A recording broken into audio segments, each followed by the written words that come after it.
Latoya Beck wants you to call her. Okay. She has a potential seller and sounds like they wanna do a for sale by owner. They don't wanna pay any commission, but they wanna find a cash buyer investor. So she wants to know how to do that, or should she just find buyers and not put them under contract? Cause, but then if a buyer comes that already has an agent, then she's.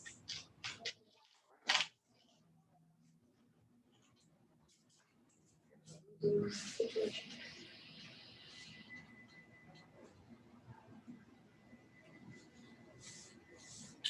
Unless we are the buyer.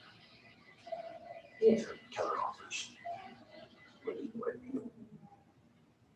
She can make a 2% commission.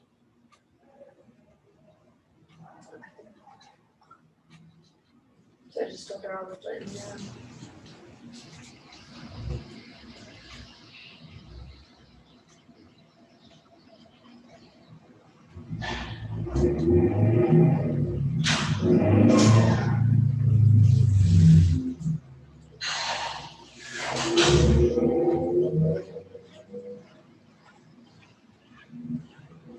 Tomorrow, will you go through the PC roster and put one of the notepads in everybody's folder Okay. and do a little video letting them know, hey, we just got these in and Perfect. look forward in your mailbox next week.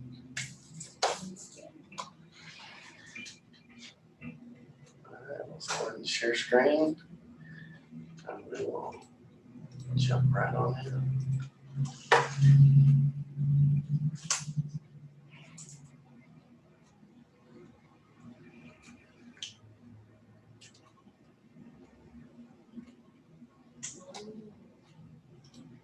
They're on the phone. You have to.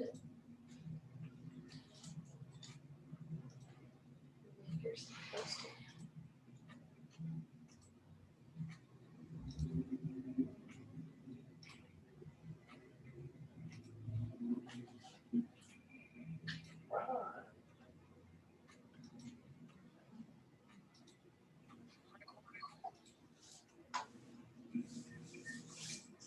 Hey, Felicia.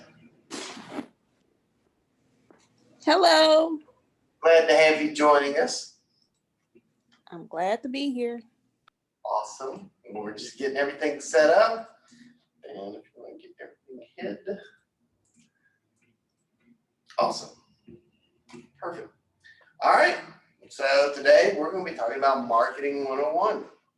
And just like the Lead Generation 101 a couple of weeks ago, one of the things I really want to do today is get you guys thinking differently about marketing. And to start things out, wanted to go take a peek at, let me click on that so I can use my clicker. There we go. Let's go look at Webster's dictionary and see how they defined marketing. And they gave us a few different variations of defining it: the act or process of selling or purchasing in a market. And didn't really like that definition because that sounds more like selling, less like marketing, and there's definitely overlap there, but we tend to think of them being different. So alternative was the process or technique of promoting, selling, or distributing a product or service. And I think that's a lot closer because marketing is there throughout the entire process. But it still doesn't quite hit the way we think about marketing or want to talk about marketing today. The other definition was an aggregate of functions involved in moving goods from a producer to a consumer. And that may work for goods, but we're a services business, so didn't like that definition either. So do you know what I did? Went and made up my own definitions. So here's how I define marketing.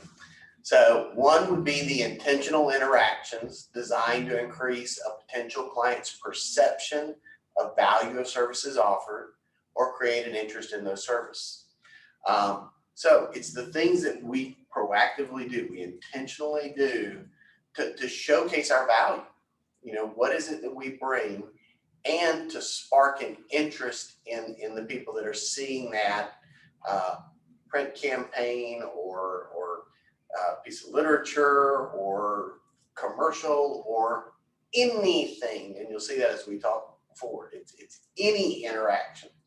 So another way to think of it is any interaction that influences a potential client's perception of value of services offered.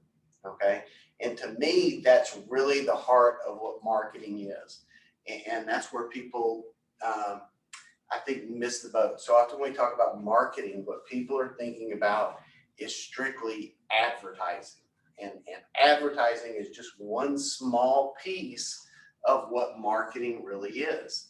Marketing is everything you do that influences how people see you and your value. So with that in mind, wanted to start with talking about how does marketing fit into the sales mix, and what we do. And in any business, you can usually break it down into three different components. You have the marketing that you do that creates an awareness, creates an interest, and influences the value that someone sees in your product. There's the sales that is actually the taking them from being a potential client to being a client. It's all the processes and systems that are in place to make that happen. And then there's the delivery, okay? Once they have hired you or have purchased your product, it's what are you actually putting in their hands, or what's the service that you're providing?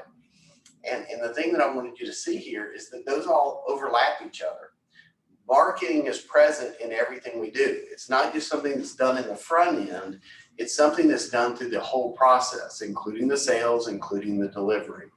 So when we think about marketing in that respect, and what are the things that we do that influences someone's value that they have?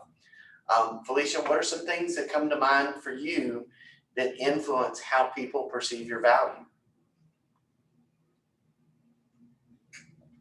And you're on mute. Comes to mind for me is being I'm trying to think. Maybe being a genuine person.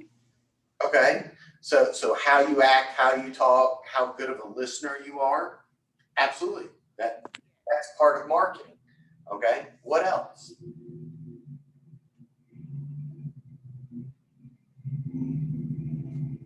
Mina, you have any ideas?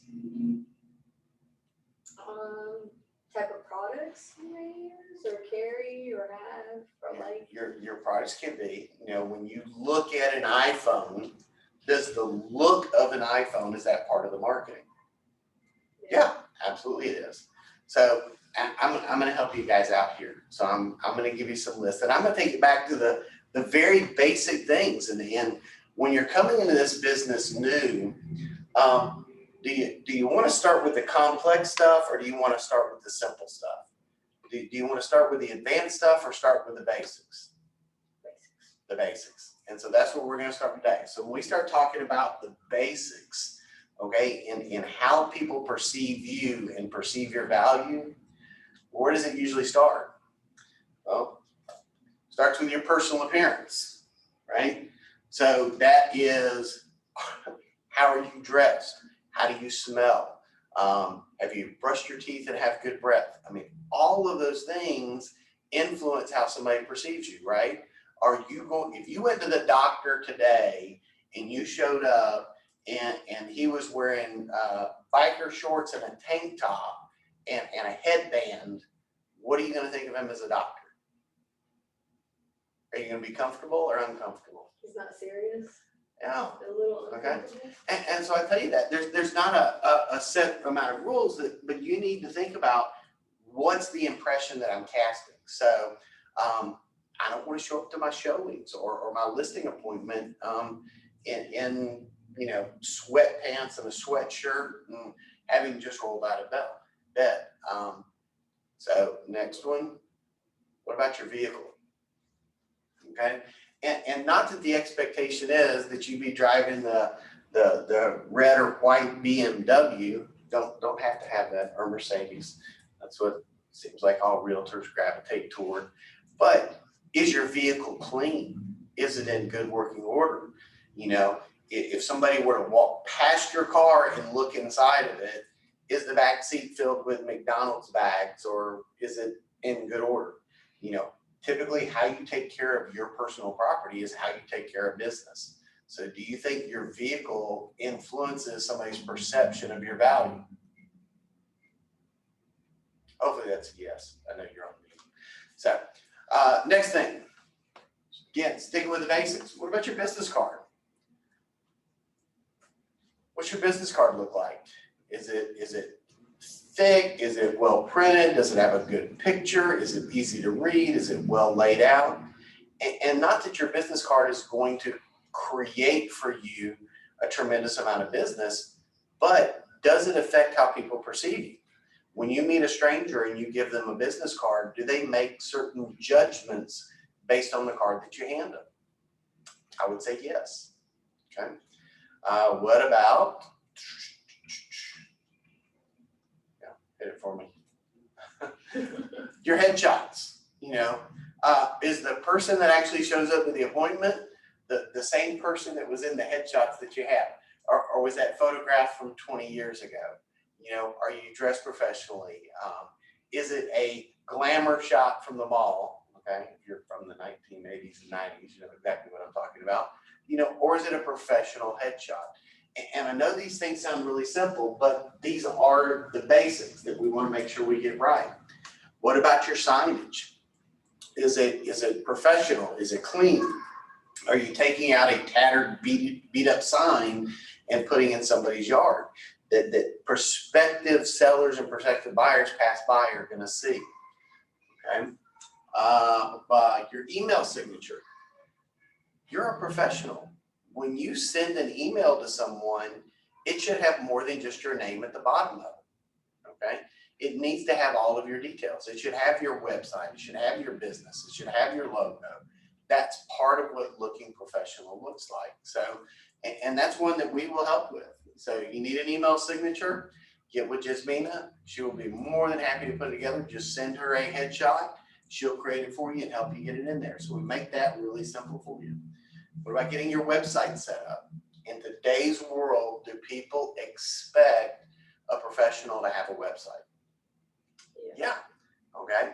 Now, does it need to be the most amazing website in the world? No.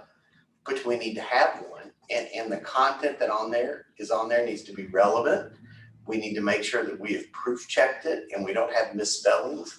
Do you think people are going to judge you based on your grammar and your spelling? Yeah. Okay. So let's get those things right. And you'll see where we're going with this, but I want you to understand the reason that we start here. This is kind of like Lou Holtz, the famous football player. When he brings in his new team, do you know the first thing that he teaches them? Do you know?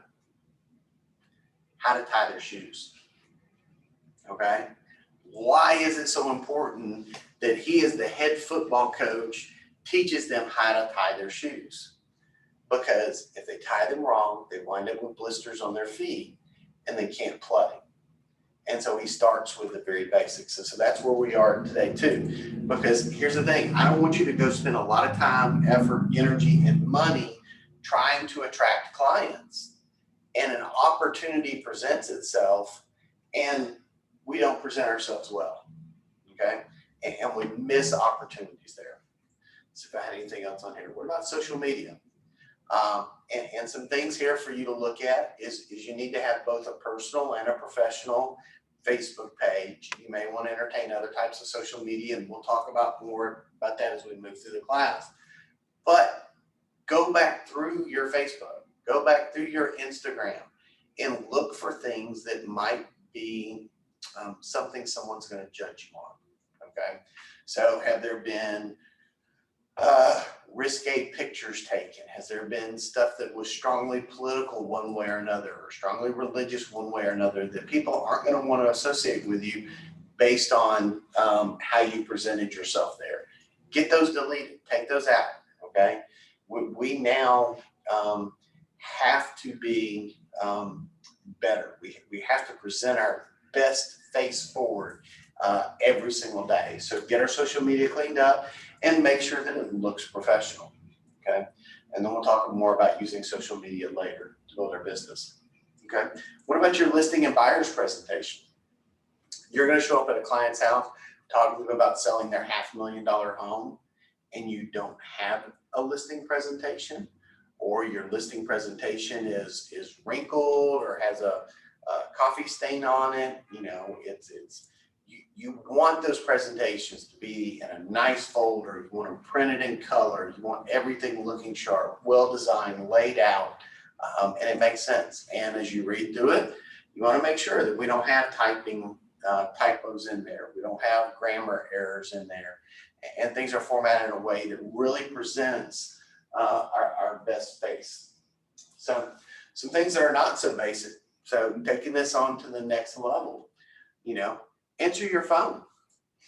One of the worst perceptions that people have of real estate agents is they can never be reached. Okay, you want to do a good job marketing and creating a positive experience with people, having them look at you favorable. Answer your phone. Okay, stop screening your calls. Okay, yes, you're going to have to talk to somebody about your car warranty. You're going to have to talk to somebody about buying some timeshare, but answer every phone call that you possibly can. And when you get voicemails, return those voicemails quickly. But when a prospective buyer or seller does not have a relationship with an agent, and they call and they either don't have voicemail, their voicemail is full, their voicemail does not mention that they're a real estate agent or with Keller Williams, how is that perceived? Okay, so make sure you've got a professional voicemail set up. Your voicemails are empty and people can leave you a message, but would you rather, when you call someone, leave a message or talk to them? I would say 99% of the time you want to talk to them. So be the one that answers the phone and sets yourself apart that way. Okay. Market knowledge. Are people going to judge you on how well you know the market? Yeah. You need to be able to talk competently about what's going on. So we need to spend time every week and potentially every day learning a little bit more about what's going on in the market so that we can talk competently about that. That's what they're looking for you to be, is the local expert. Okay, so we need to be prepared for that. Simple scripts. We need to sound professional. As we go about talking and interacting with people, we need to be prepared for different conversations, okay? And not that we want to have full length conversations memorized and we just regurgitate stuff over and over again, but we want to have a firm grasp on some simple talking points where we can steer the conversation and we can sound very professional. We want to have prepared answers to the most common questions that we're going to get. How's the market? You know, is this a good time to buy? Is this a good time to sell? You know, what do you think my house might be worth? Okay. And have a prepared answer for those. Okay. You're going to get those questions. We know you're going to get those questions. And as you get questions that you weren't prepared for, have a script for that. Okay. You ask me a question that I don't know the answer to. You know what? That's a great question. I think I know the best way to answer that. But before I do, I'd love to go do a little bit of research. Is it okay if I call you back this afternoon with a better answer? That's a great script. Okay. And it's going to get you out of that. I would rather you tell me you're going to go get the right answer than for you to make something up on the spot. Okay. Next thing, Know your contracts. When someone is ready to submit an offer, you need to be able to respond quickly and get that offer put together. It doesn't need to be taking you 3 and 4 hours to write a contract. And especially in today's market, 3 or 4 hours is just a massive amount of time. We don't have that to waste. So we need to be able to respond quickly. 2, we don't want to put together a contract, send it to our client for signature, find out we made a mistake on it, have to send it back to the client and have them correct it.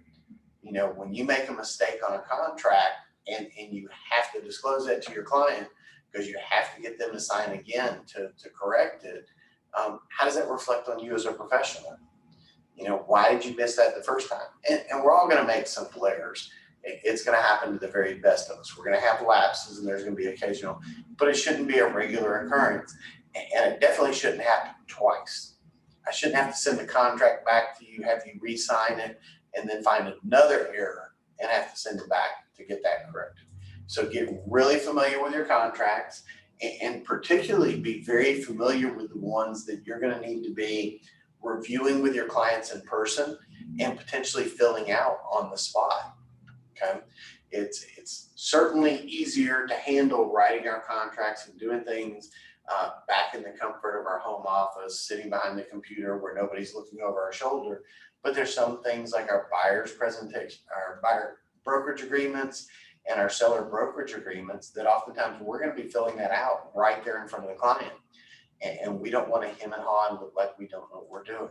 So get intimately familiar with our contracts. Know your technology, okay?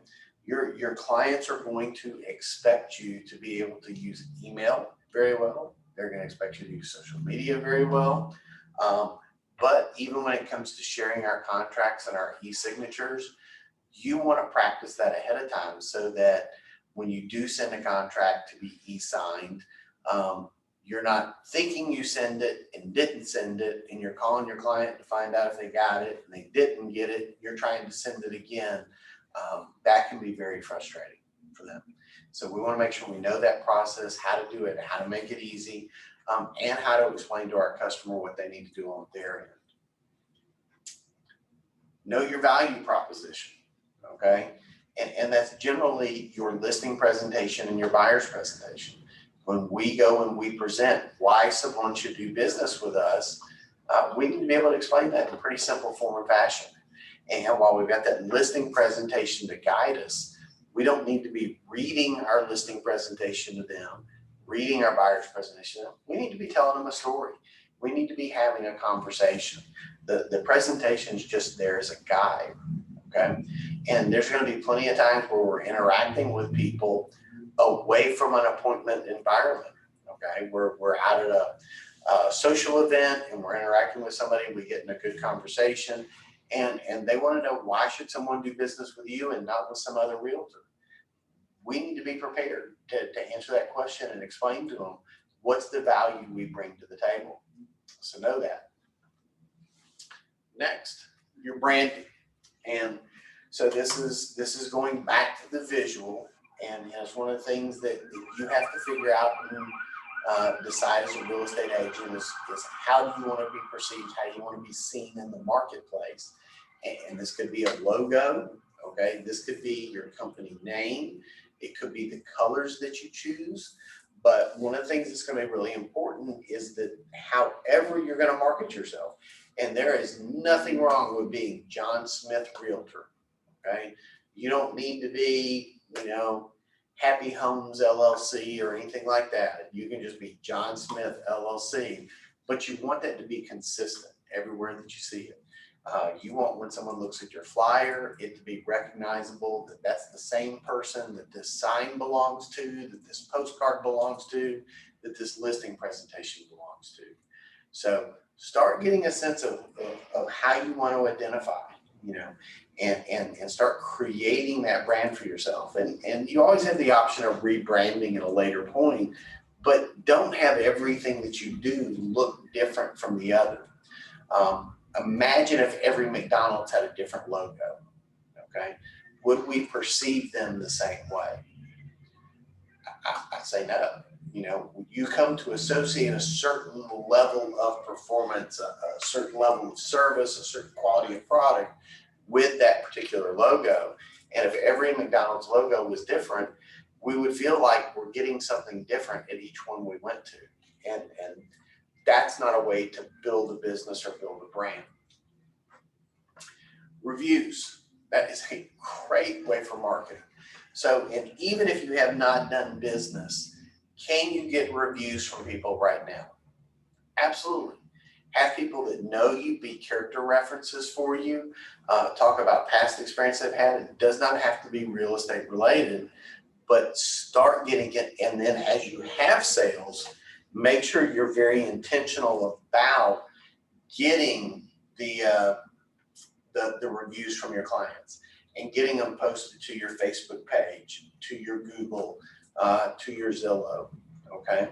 In today's society, is there, how common is it that before someone buys a product or buys a service, that they go online and check reviews of it? Do you ever do that? Do you ever do that, Felicia? Promise you people are gonna do it in real estate. I do it all the time. All the time. So, and knowing that we do it ourselves, we need to make sure that we're getting that information out there so that our potential clients can go and see it as well. All right. So, and now this, I know the conversation we have had so far is probably not what you were expecting coming to a marketing class. And so we are going to talk about some types of advertising and things for you to think about, ways to start getting your name out there and interacting with other people. But I still want to take you back to that conversation real quick and say, make sure we're doing the basics right first, okay? That's our highest priority. It doesn't do us any good to go spend time, effort, energy, and money to find customers if we're then going to blow our opportunity by not having done the basics right, okay? So go back and revisit that first of the list, the things we talked about already, make sure we've got those in place. Then we can start working on this other stuff and trying to do it at a high level. So if we're talking advertising and I'm going out looking for opportunities, I'm looking for people that either need to buy or need to sell, where's the natural place for me to go look first? Online? Or your sphere? Your sphere. The people you already have relationships with, the people that know you, love you, trust you, and want to see you succeed. Do you know right now everybody in your sphere that's going to buy or sell in the next year? Probably not, no. I guarantee you don't know, okay? But they are there. And it's about 1 out of every 10 that you know we're going to buy or sell in the next year. So we need to start our messaging with them. So start with your database. So what are some really simple and basic ways that we can interact with our database? Well, we try and make it really easy. We give you very simple solutions to send out market updates. Okay, those can be ones you create yourself. Those can be market updates that you pull out of command that we've already put together for you. Okay, it can be our drip campaigns. Those are just the regular emails that you have go out, and there's tons of campaigns that are already set up in command that all we have to do is assign them to the right smart plan. And now every couple of weeks, they're going to get an email from us with content designed to make them aware that we're in real estate, and that we're here to help them, and to showcase how we can help them. Okay, the monthly newsletters. Stuart's been working really hard to make it really simple. He's been designing newsletters for you that all you have to do is copy and paste. And set that up every month, so you don't even have to create the content. We've already done it for you. But let's start having those regular interactions with people. And that's the thing about marketing. So we talk about marketing versus prospecting very regularly as we go through the MREA book. And prospecting is intentionally taking our messaging to the client. Okay, those are our phone calls, that's our door knocking, that's our one-on-one interactions. Marketing is more putting a message out there and hoping that we get a response back. Okay. The advantage of prospecting is it can produce very quick results. Okay. Marketing, not so much. And so I want you to understand that just because we're doing these things, we can't expect immediate results. We may get it. We may hit somebody at exactly the right moment and we end up getting a response back. But I want you to keep in mind, when was the last time you saw a billboard and you called that business? Probably not that often, right? But it helped create the awareness of it, okay? And it took a lot of repetition. If you were to see a billboard one time, how likely are you to remember what was on that billboard? Probably pretty unlikely, right? You're gonna have to pass that billboard every day, every week for a few months before you start coming to expect it to be there and it to be present to mind. The same thing is true for all of this, okay? That's the reason we don't just send out market updates one time. We need to have a plan that we're always gonna send out market updates and we're always gonna send it out on this day of the month. The drip campaigns, it's automated so that they're getting an email from us every couple of weeks for the whole year. And it's a plan, it's already set up so that we get that repetition, okay? Your monthly newsletters always go out, you know, is it the second week of the month that you always send it, okay?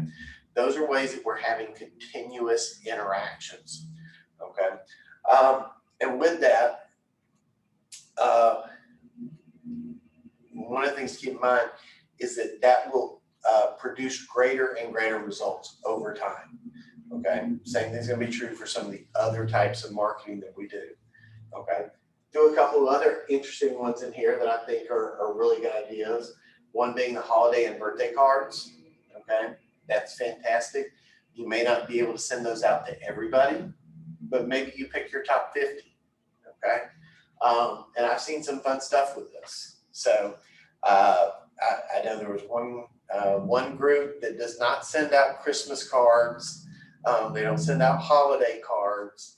They send out Talk Like a Pirate Day cards and National Pancake Day cards. So they pick odd holidays and randomly send out, you know, a certain number of them to their top people and have a little fun around it. Because come holiday season and you get 30 Christmas cards, does any one of those stand out? No. But when was the last time you got a St. Patrick's Day card? You know, does that create a favorable impression? You know, yeah, it can. As far as birthday cards go, one of the agents up in the Midwest told me a couple of years ago that what he does is every year on his birthday, he sends everyone in his database a birthday card for his birthday. And then he says something cute and clever, you know, like, if you were thinking about sending me something for my birthday, don't worry about it. I don't need anything, just your referrals, okay? But it's designed to create a memorable experience, to create some presence of mind. The other one is pop buys. And what we mean by pop buys is just stopping by somebody's house, knocking on the door, and potentially leaving something behind. Okay, and so there can be lots of occasions to do that. Maybe it's little baggies of candies at Halloween. Maybe it could be some other special event that we're leaving something behind, just to let them know that we're thinking about them. And again, we've got 1,000 people in our database. We can't do that for all 1,000, but could we pick 50 and do it for those 50? Yeah. So the thing that I want you to know about this is you're not going to be able to do everything. And I don't want you to do everything. I'd rather you start small, pick a few things that you want to try, have a plan that you're going to stick with it for an extended period of time, okay? At least give something 6 months to see if it produces results for you before you quit it. Because it's not going to be a once and done type thing with anything marketing related. All right. Next place we will go, social media.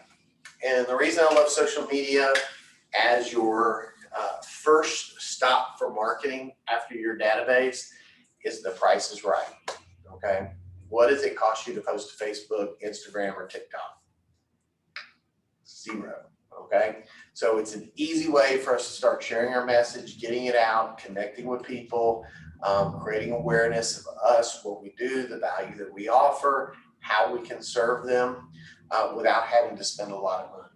But it's not something that will just happen. It's something that we do have to have a plan for. So some of the things for you to think about is which forums are we going to interact on, okay?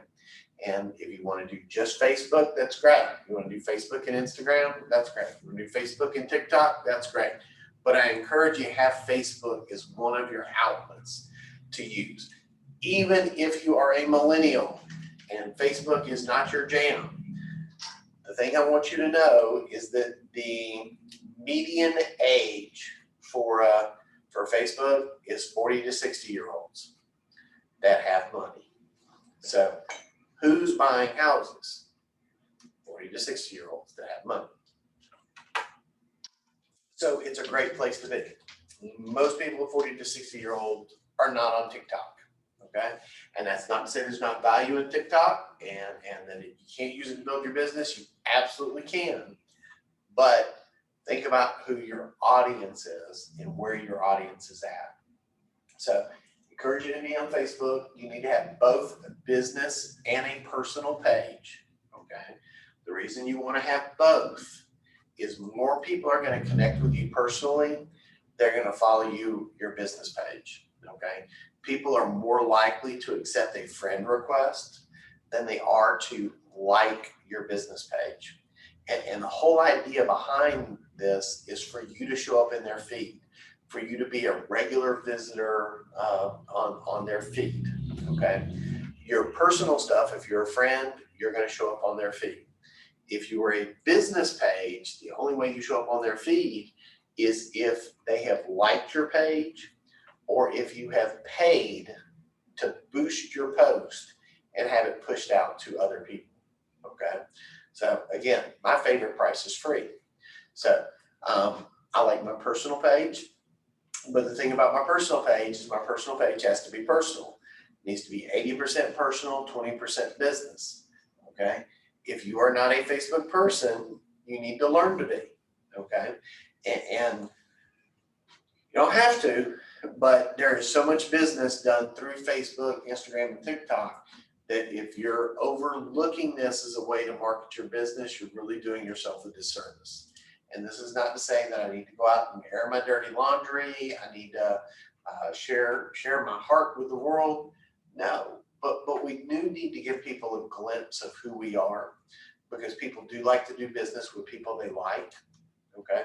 So on my personal page, it's 80% personal, 20% business. That 80% personal earns me the right to put that business post up every once in a while, okay? If all I talk about business on my personal page, then people are going to stop following me. They're going to block me. They're going to unfriend me.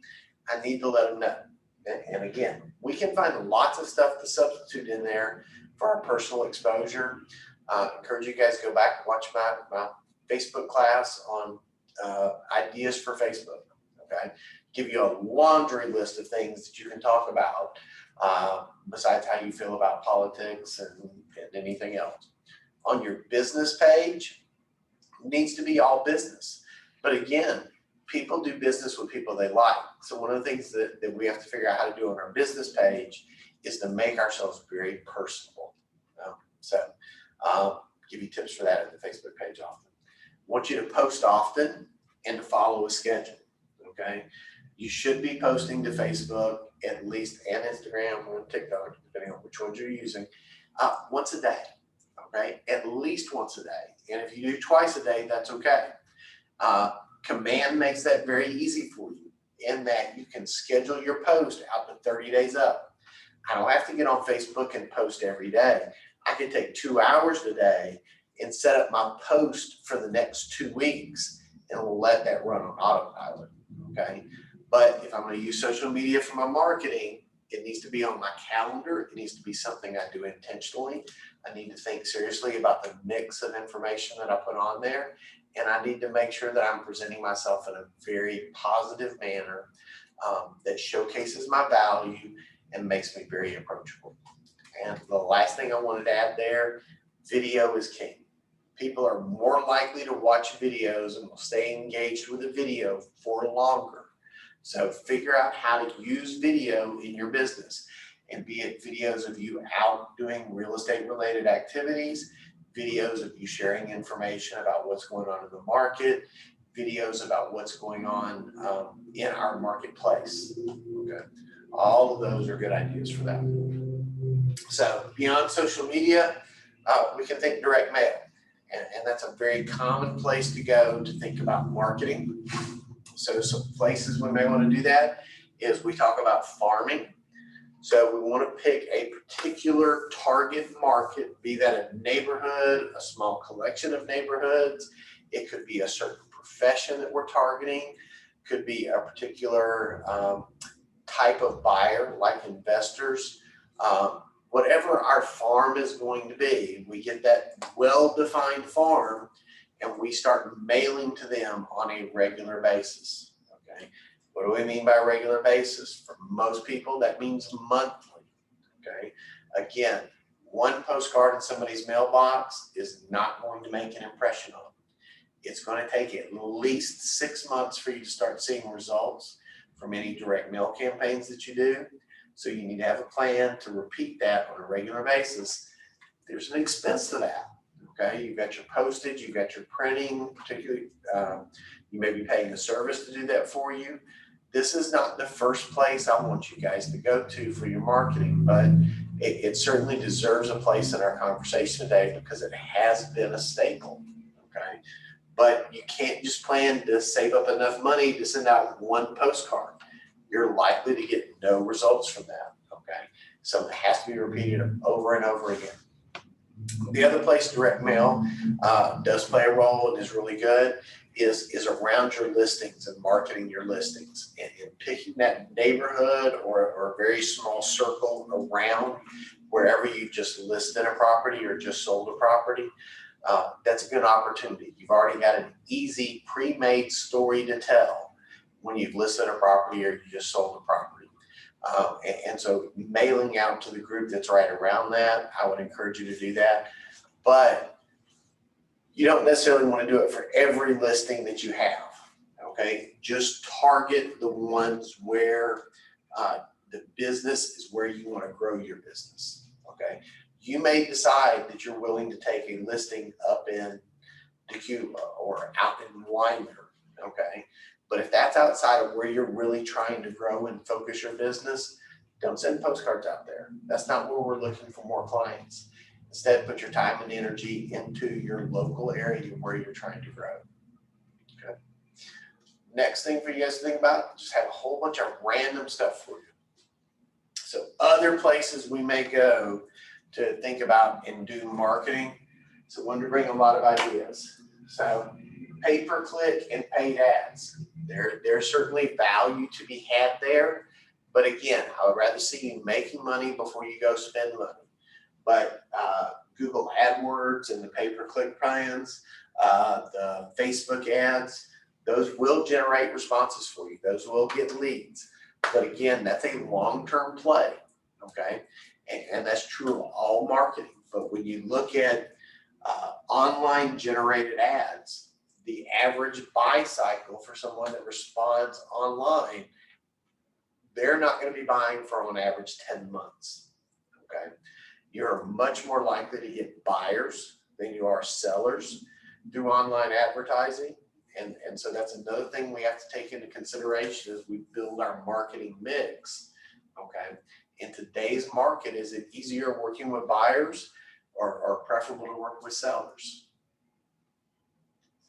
Sellers, where we want to be, okay? So pay-per-click and paid ads may not be the best resource for us going after sellers, okay? We talked about earlier how our vehicle looks being a part of our marketing.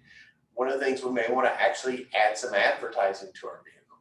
And that could be the magnets that you put on the door, or you could have it wrapped or have your window printed. All of those are ways that you can do that. But make sure it's consistent with the branding that you have. Before you go spend a bunch of money to get your card looking all fancy, make sure you know you've got the branding that you want to stick with for some time. Okay. Other places that you can go, festivals and events, as there are business networking events, as we have Snellville Days and Grayson Days and fall festivals and things like that, you may want to go rent a booth there. Okay. And remember, there's large traffic coming through that, so we're not going to have very in-depth conversations, but those are good opportunities for us to show people that we are here in the community, we're local, and for us to hand out literature and hopefully to connect with some people. Okay.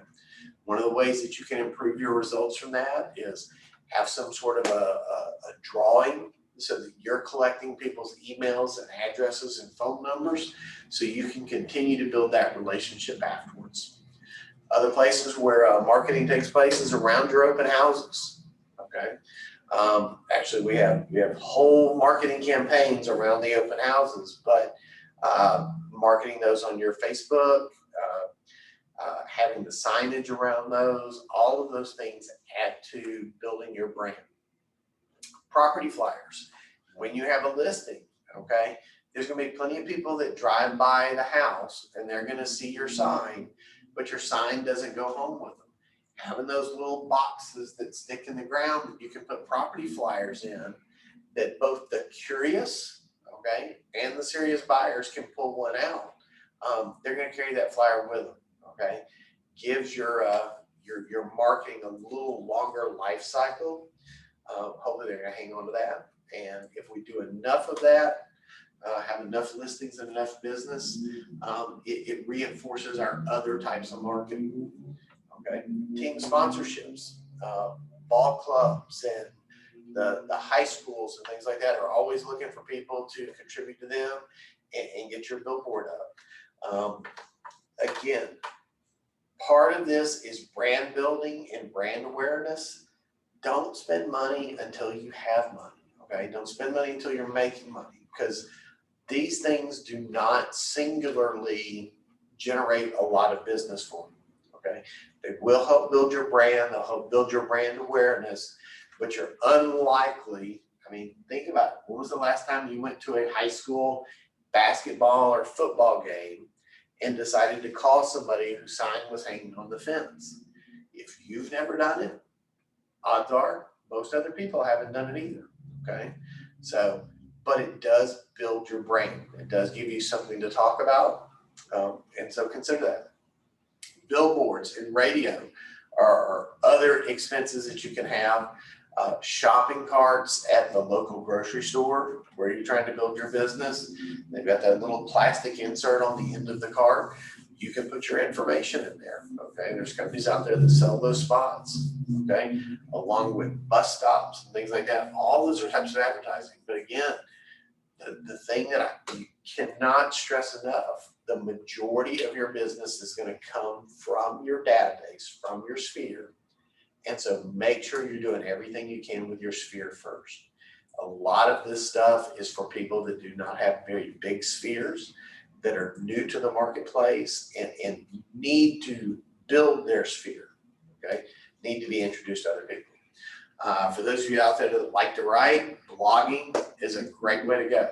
Start talking about real estate, what you know about the real estate, anything that's tangential to the home. So you can blog about design, you can blog about gourmet kitchens. I don't care what it is, but bloggings get followings. They help your website in the ratings on search engines. So that's a good place to go. And podcasts are growing in popularity. If you've got a good voice, you're good at speaking, think quick on your feet, you may want to consider starting a podcast. That's something that would make you unique and help you stand out. So, and with that, guys, that is all that I prepared and put together today. So I want you guys to leave and go get busy with your business. But before you go, I want to see if you guys had any questions that I can answer for you around marketing. Trey, I have a question. What is the basics that need to be on your business card? That's a great question. And again, the thing that I want you to consider is whatever I'm gonna put on my business card, I'm gonna want that same stuff everywhere that I go and put anything up, okay? And the reason I say that is Greg does not care what's on your business card if it's marketing you, okay? Greg's rules around marketing and advertising are that if you are marketing a property, your broker must be on there. Their name or logo has to be as large or larger than yours. The broker's phone number needs to be on there. It needs to be as large or larger than yours. Okay. Only thing Keller Williams wants to see on there is the Keller Williams logo and that all offices are independently owned and operated. Okay. That's the base requirements. Okay. But here's the thing, Felicia, as soon as you staple your business card to a flyer and market a specific property, you now have to answer the Greg rules, okay? So while your business card doesn't have to have the broker information on there, as soon as you staple it, boom, all of a sudden it has to. So go ahead and put it on there. And for me, if I have to have that information on my sign, I have to have that information on my Facebook, I want all of my marketing to look the same. So I'm going to put the same information every single place. So you have my technical answer there, and you have my recommended answer there. Does that help? Okay, thanks. But you're saying the broker should be placed on my card as well? Well, when we talk about the broker, we're talking about Keller Williams Realty Atlanta Partners. Okay, so Not them by name. We are the broker. We're the brokerage company. We don't need the individual broker. So just our Okay. logo, Yep. Keller Williams Atlanta Partners logo. Our logo works. And phone number. And it doesn't have to be the logo. It could be just our name, but our name has to be as bigger than your name. But when you have such a recognizable logo as Keller Williams, why would you not use it? well, looking at the Michael Lewis marketing suite, it automatically put that information on there. Yep. Okay. Good. Any other questions I can answer for you, Felicia? I think that's it. I was just trying to make sure because I'm ordering my cards and I just want to make sure I'm getting the right information. Also, I know some people use QR codes on their cards Sure. for market analysis. Yeah. So do you recommend that? That's a personal branding decision. Okay. I'm going to spend the cost on the card. Is that the information I want people to have more than anything else? You know. Okay. I can't tell you that that's the value that I would choose to market. Okay. There's nothing wrong with it though. Just know you need to always have that QR code pointing to some place of value. Okay. Okay. That's easy enough to set up with Keller Williams because you can go create a one-page landing page with up-to-date market information on whatever area you want to give it, and then have that QR code point to that website. So that is a very easy solution to do that you don't have to invest a lot to maintain, but you decide where that QR code points to, and then you need to make sure that you've always got good content there. Okay. Thank you so much. Well, you are very welcome. Any questions from you? One question. A lot of agents asked when we were doing the Ignite Elementals class. Everybody had the same question of, can you put realty behind your name? Right now, yes. Okay, but there is legislation that's been presented that and a lot of states have adopted policies where you can't.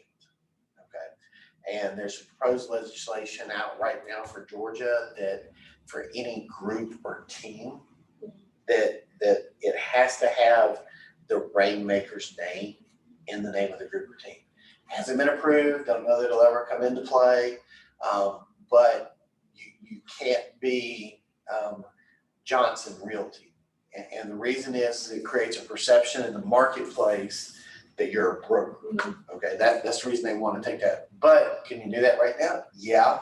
I would just encourage you to be the Johnson team or the Johnson group or the Johnson home team, something along those lines. Find a way to stay away from real estate or realty. So you don't have to change it later. So you don't have to change it later. Yep. Again, about creating that branding and not having to rebrand yourself later. So, good question. All right, guys. Well, that's it for me today. Have a fantastic day. And call me, text me, email me if I can help you. Thank you. You're welcome.